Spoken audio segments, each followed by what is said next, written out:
विशाल गठबंधन है कि इसके सामने एनडीए घबराया हुआ है। आपने गौर किया होगा कि आज से 2-3 महीने पहले तक देश में एक टाइटल चल रहा था वन मैन शो मोदी सरकार। जिस दिन इंडिया गठबंधन की सेकंड मीटिंग हुई उसी दिन सेम इन्होंने अपना एक प्रोपेगेंडा रख दिया कि हमारे पास 38 दल हैं। 38 दल में 30-32 दल ऐसे हैं जिन्होंने आज तक कोई सांसद विधायक नहीं जिताया। ये पूर्ण रूप से घबराए हुए हैं। इनका राजनीतिक जनाधार ये इन्होंने 9 साल में कुछ नहीं किया है। केवल पिछले 9 सालों में देश की संपत्ति तेजी से बेची है और बहुत तेजी से बैंकों का एनपीए बढ़ा है और कुछ चुनिंदा औद्योगिक कॉरपोरेट जगत को वो सारा ऋण माफ हुआ है।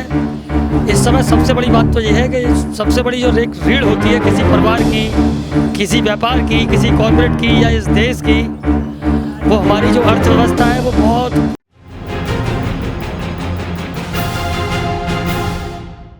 क्या नाम है आपका? राजेंद्र अग्रवाल।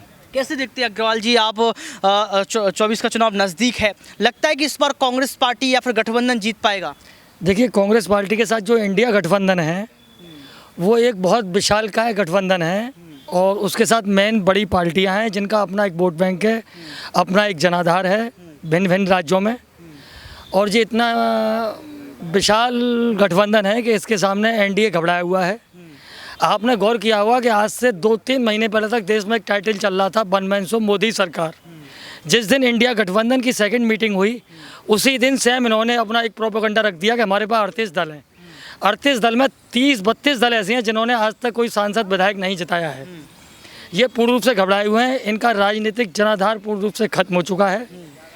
10 साल की एंटी इनकम्बेंसी, उसके अलावा जिस तेज़ी से देश में महंगाई बढ़ रही है, एक अनएम्प्लॉयड है, जिस प्रकार से ये राष्ट्रीय संपत्तियों को बेच रहे हैं और देश को एक निजीकरण की ओर ले जा रहे हैं और जो इनका एक अपना निजी एजेंडा चल रहा है उसके अंतर्गत अब देश का आम जनमानस, चाहे व्यापारी हो, चाहे युवा हो पढ़ लिख करके, या सरकारी कर्मी हो। आप सुनिए, प्रधानमंत्री नरेंद्र मोदी को संसद की बात कर लो, लाल किले की बात करो, लगातार कह रहे हैं कि व्यापारियों के लिए, किसानों के लिए, युवाओं के लिए बहुत कुछ काम किया है, 9 सालों में बहुत कुछ किया है और भी करेंगे। ये इन्होंने 9 साल में कुछ नहीं किया है। केवल पिछले 9 सालों में देश की संपत्ति तेज़ी से बेची है और बहुत तेज़ी से बैंकों का एनपीए बढ़ा है और कुछ चुनिंदा औद्योगिक कॉरपोरेट जगत को वो सारा ऋण माफ हुआ है। इस समय सबसे बड़ी बात तो ये है कि सबसे बड़ी जो रीढ़ होती है किसी परिवार की, किसी व्यापार की, किसी कॉरपोरेट की या इस देश की, वो हमारी जो अर्थव्यवस्था है वो बहुत बुरी तरह चरमराई हुई है। वो तो तीसरी अर्थव्यवस्था बनाने की बात कर रहे हैं। वो केवल एक खिसकती ज़मीन को देख करके कि हमारे इस झांसे में देश का आम जनमानस आ जाएगा। वो जानते हैं कि 2 बार इस देश की जनता मेरे झांसे में आ गई थी और इनको भरपूर जो है जन समर्थन दिया था, वो सब कुछ अब ख़त्म हो रहा है। आपको लगता नहीं अंतर्राष्ट्रीय स्तर पर भारत की छवि कितनी मजबूत हो रही है? मोदी जाते हैं, जय जय के नारे लगने लगते हैं। वो अंतर्राष्ट्रीय स्तर पर कुछ नहीं हो रहा है, वो सब एक ढोल नगाड़ों और प्रायोजित मीडिया के द्वारा हो रहा है। इससे पहले भी देश के प्रधानमंत्री चाहे मनमोहन सिंह हो, नरसिम्हा राव हो, इंदिरा हो या राजीव जी हो, मैंने तो राजीव जी का भी कार्यकाल देखा है। मैं पिछले 38 सालों से इस संस्था से जुड़ा हुआ हूँ और उत्तर प्रदेश से लेकर मैंने यहाँ तक विभिन्न जगह बहुत काम किया है कांग्रेस में, यूथ कांग्रेस से लेकर अब तक। मैं 38 साल से केवल इसी चीज़ में रोड पर हूँ, आप ये मानो 84 से। राहुल गांधी से लगाव क्यों आपको? देखिए, उनकी जो एक नेक नियति है और एक जो माहौल है, वो एक जनता के व्यक्ति हैं, जनता के दुख दर्द की सुनते हैं। आप देखते होंगे जब वो सांसद थे तो उत्तर प्रदेश में कलावती के यहाँ घर में गए थे और आज उसको पास घर, रहने को छत, सब कुछ है। अभी आप देखते हैं कि वो बंदा सुबह 4 बजे दिल्ली की आज़ादपुर मंडी पहुँच जाता है। वो बंदा उस टमाटर वाले को ढूंढकर रामेश्वर को, जहांगीरपुरी यहाँ बुलाता है, 10 जनपद, उसको डाइनिंग टेबल पर खाना खवाता है, उसकी मदद का आश्वासन देता है। राहुल गांधी एक रोड के नेता है, वो जन की बात सुनते हैं, वो मन की बात बकवास नहीं करते। कहा जा रहा है कि राहुल गांधी को अब लग रहा है कि चुनाव नज़दीक है तो ये सब कुछ करना ज़रूरी है, क्योंकि कांग्रेस पार्टी के पास मुद्दे क्या हैं? नहीं, कांग्रेस के पास बहुत मुद्दे हैं और इतने मुद्दे हैं कि ये वर्तमान सरकार एनडीए बहुत कांपी हुई है, थर्राई हुई है।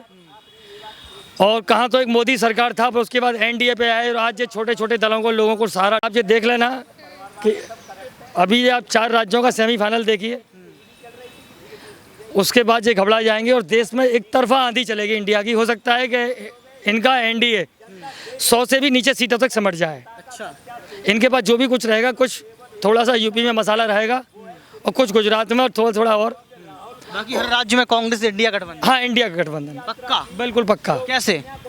वो आप देख लेना, जो वोटियों का समीकरण है वो सब गड़बड़ा गया आपके समीकरण कहाँ से आ रहे हैं? है। ये समीकरण साहब प्रैक्टिकल है और हम जनता के बीच में जा रहे हैं और जनता के बीच में रहते हैं धरातल पर प्रैक्टिकल।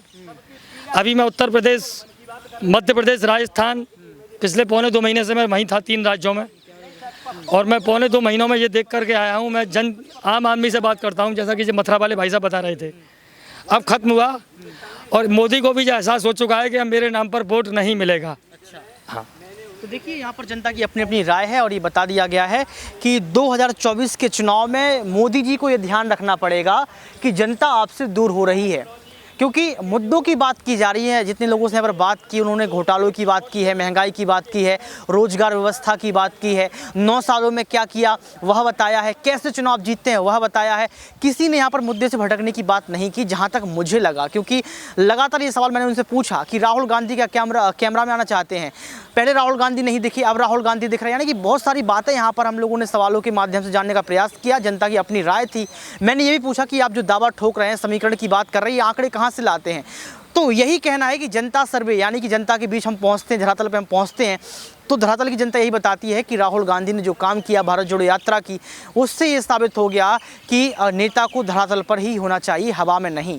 अब हवा में कौन है, धरातल पर कौन है, 2024 में पता लग जाएगा। और ये भी पता लग जाएगा कि 2024 में प्रधानमंत्री कौन बनेगा, प्रधानमंत्री की दावेदारी पेश कौन करेगा, इंडिया वर्सेस एनडीए की लड़ाई में जीत किसको मिलेगी। आज की इस खास रिपोर्ट में बस इतना ही। कैमरामैन सुमित के साथ ऋतिक सविता।